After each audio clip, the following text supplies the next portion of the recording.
All right, YouTube, how you doing? Welcome back to the channel. It is January 23rd. We got ourselves a Monday, and we got 7 games that we're going to dive into on today's NBA slate.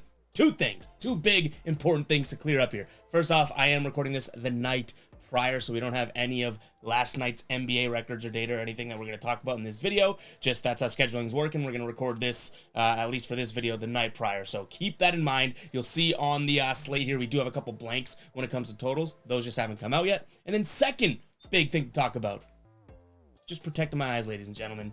Just protecting my eyes. No 4 eyes comments in the comments there, guys. But yeah, we got 7 games on the NBA slate. Very excited to jump into it today. And we're starting it off with Orlando hosting the Boston Celtics here. Orlando, 7.5 point dogs in this game here. Obviously, last time the Celtics played Orlando was a back-to-back games, right? Orlando got the better of them. Celtics were 13-point favorites and then 10.5 point favorites in this one. Orlando won the first game when they were 13-point underdogs, 117 to 109. They win the game outright. And then same thing happened a couple nights later, 95 to 92, and they're 10.5 point underdogs here. This Celtics team seemingly is playing well. Then all of a sudden, injuries hit. Rob Williams now questionable heading into this game. Marcus Smart, bad injury at the end of the first half last game as well. He is questionable. And then Jason Tatum is questionable in this game as well. If Marcus Smart, Rob Williams, Tatum, if those guys are good to go, no kidding, we're going to lean Boston in this one. They have won 9 straight games.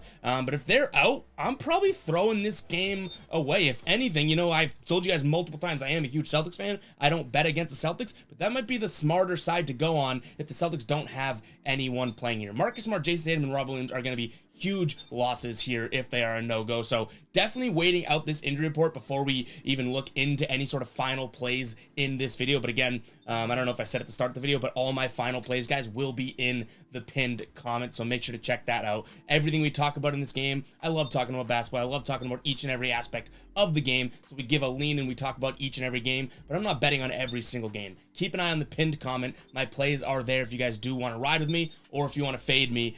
Keep an eye on the pinned comment. It's updated throughout the day. But this one is one that if the Celtics are healthy, I'm going to lean Celtics in a revenge spot here. If not, I'm probably punting this game away. Moving on, we have the Pistons here. 11.5 point dogs on their own court here, taking on the Milwaukee Bucks. These two teams played back in early November, and the Bucks won 116 to 91. So they did ultimately cover. They also played earlier in the year. I think it was a week or so before that, and they only won the game by 2 points. So far, these two teams have split when it comes to against the spread. In their last 10 games, though, this Bucks team is firing. 6-3-1 against the spread in their last 10. On the road in their last 6. 3-2-1 here. Detroit 3-7 against the spread in their last 10, and then in their last 5 at home, they're 1-4. They've had plenty of injuries to deal with here. Guys in and out of the lineup. In terms of injuries for this game, Corey Joseph upgraded to probable. Marvin Bagley still out. Isaiah Stewart is a no-go. Killian Hayes is questionable. The Milwaukee's injuries, Giannis probable and Chris Middleton probable here. I'm going to lean the Bucks minus the 11.5 points. I don't love it, ladies and gentlemen. That is a pretty damn big number. But when it comes down to it, this Pistons team just has not been playing well, which not to say they've been playing well at any point during the season, right? But I do just think that they're really in a spot right now where they probably see this Bucks team roll into town and they say, oh my God, we have no chance against this team. So I'm going to lean Bucks. I don't think this ends up becoming a final play. What I do like in this game is going to be the under at 228 there. Last time they played was, what was it? The second to last time was 110 to 108. That would have cashed that under. And then the most recent time was 116 to 91. So they're on pace here over their last couple games to cash the under. I think it was 224 and 223 were the last two numbers. Yet now we have a higher number here. So just the way that these two teams have been playing, I am going to lean the under there. That has a stronger chance of being a final play than the other two do. Guys, before we get into the rest of the slate, I do want to talk to you guys about potentially further supporting the channel. If you're watching right now, make sure you hit that like button, hit that subscribe button as well. But if you want to take that extra step, consider becoming a channel baller today. It's what we call the members on the channel here, the ballers. $2.99 a month. You get what you normally get on YouTube channels. Emblem next to your name, comment replies, emojis that you can use, right? That stuff's really cool. But what we do is we kind of take it that extra step, and what we're doing is producing models, point models for players against the spread, total models here. We have value trend plays based on a player's history going up against a defense that may not be good against covering, and we're doing that all through Google Sheets and giving you guys a daily link. So if you do want access to another sort of subset of research tools, consider becoming a baller today. You can use all those models to further your research, and you guys know we always talk about it. Models, analytics, data, you obviously want those in your betting repertoire there. So consider becoming a baller today. Hit that join button next to the subscribe button. If you don't see the join button, just find the link to become a baller in the description. It is in there as well. Let's get the train back on the tracks here. We have the Bulls 1-point favorites at home taking on the Hawks here. 237.5 is the total. These two teams played in late December, and the Bulls won 110-108. They were 5-point underdogs in that game. We cashed with that, and they played, I think it was 10 days before or so. I have 10-ish days in my notes, but they also covered that game. They were 3.5-point dogs heading into that game, and they only lost by 1. So they've covered 2 straight times against Atlanta. We know what we call the Atlanta Hawks on the road, right? The Atlanta Pigeons.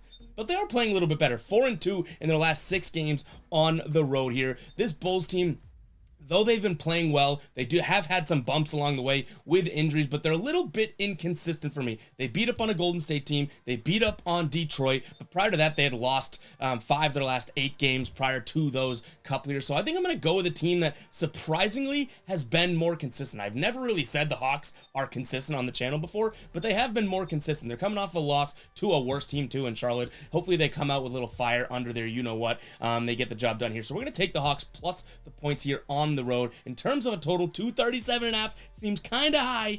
I'm right there close to pulling the trigger on the under, but we might just keep this to a spread play in this game. I'm going to lean the Hawks here plus the points. I think that they come back and get a little bit of revenge from the last couple times the Bulls covered twice against them.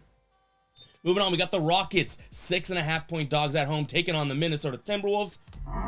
I'm sounding the psycho alarm, guys. I don't have a play in this game. That's a weird spread for the Timberwolves to have to cover, but I could also see Houston rolling over and dying here. They have lost a million games in a row, 10 in a row to be exact. 0-9 in their last 9 against the spread. Minnesota seems to be trending in the right direction, 4-1 against the spread in their last 5, but Rudy Gobert's questionable. Karl-Anthony Towns, as we know, is still out. I sounded the alarm. I don't think that I love anything on this side. If anything, just strictly analytically speaking, data-wise, I guess I would lean towards the Rockets here due to the fact that it is a larger spread, but I really wouldn't put it past the Rockets to go and blow this game. They played just a couple nights ago 113-104, so they kept that game close. They didn't even cover in that game, but they just, I don't know. You heard me sound the alarm, guys. Maybe the Rockets because it's a decent chunk of points. I think you're psycho if you're taking this game. But let me know in the comments if you guys are a crazy person. We got the Jazz hosting the Charlotte Hornets here. Jazz 8-point favorites right now. We don't have a total, at least up to date on this game here. These two teams yet to play this season, but in their last 10 games, Utah 6-4 here against the spread, and the Charlotte Hornets not playing all too well. 3-6-1 against the spread. However, on the road, 3-2-1 against the spread in their last 6 here. And this Utah team hasn't been spectacular at home. 3-3 against the spread. I'm going to lean Charlotte in this one. LaMelo Ball is questionable. If he's a no-go, then I'm probably off of this game. But they've covered 2 straight games. Beat Houston. What were they? 4-point favorites in that game. They won by 5 points. Atlanta, they win outright. They were 7.5-point dogs in that one. Before that, they weren't playing too well at all. But I am going to lean Charlotte in this one. I think that 8 points is a decent chunk.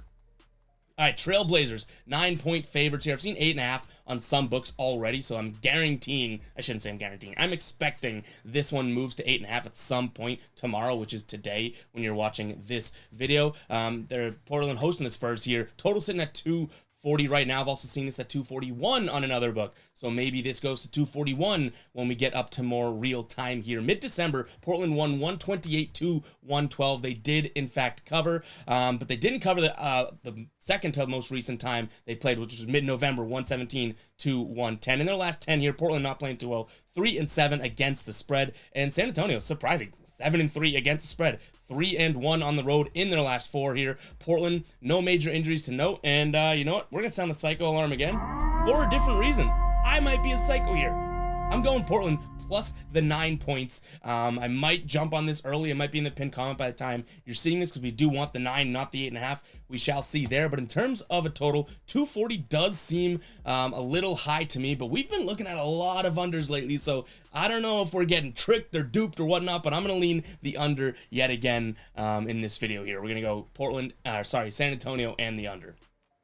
Moving on, we got the Grizzlies traveling to Sacramento here. Sacramento, the covering Kings, playing some good basketball this season, 26-19. They didn't beat Philly, but what was that? The 21st. So was that Saturday?